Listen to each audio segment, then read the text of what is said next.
Coach, take a look at tonight's game. Rochester sits on the outside looking at the playoffs. New York is right in front of them. A win tonight, you guys can flip-flop. What's the message to the team today? First and foremost, it's just any other game. And like I say, we've been preparing, was it 25 weeks, 27 weeks with camp, 14 games.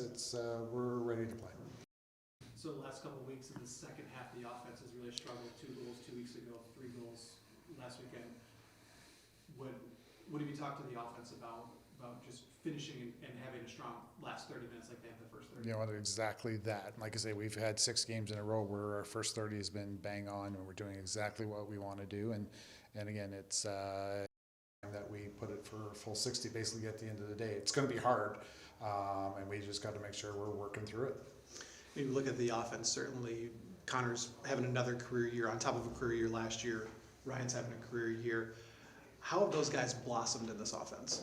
You know what? Because every single one of them, like I say, while those 2 are ones, every single guy on the floor has an opportunity, and they're very unselfish, and they're willing to pay the price here for the guy beside them, basically at the end of the day.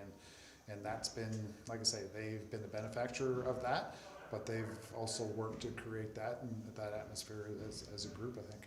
And you alluded to it, you get outstanding production from secondary guys like Lanchberry, Waters, certainly Knighter coming back, Turner Evans.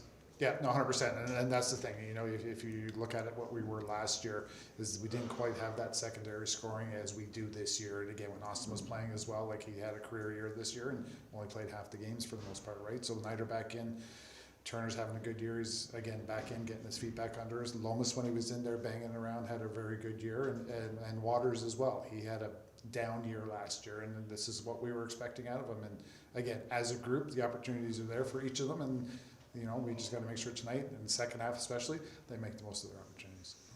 Last week you were looking at Joe Post and said you really wanted to see how close he could get to 50% against a guy like Withers, and he more than held his own last week and really did a great job. What do you look for tonight when he's going against the all-time leader in face-off wins in Thornberry? Same thing basically at the end of the day. If he can battle and grind and give those couple extra possessions, it's huge. It allows our D to be that little bit fresher and allows us to hopefully keep that momentum that we're the reason why he's on the floor for that face-off, right? And again, it also comes around with the guys behind him. We got to be willing to pay the price to get that ball and go from there.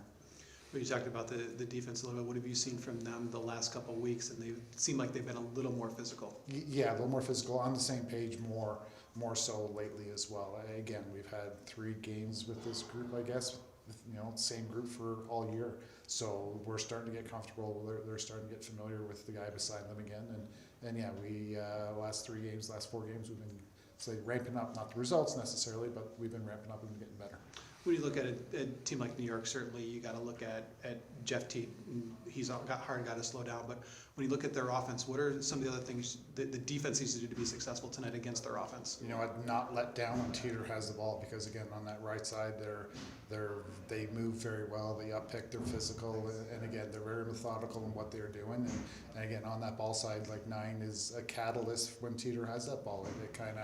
So we just got to make sure that we're on the same page. Put them in the best possible positions for our goalies to see the ball.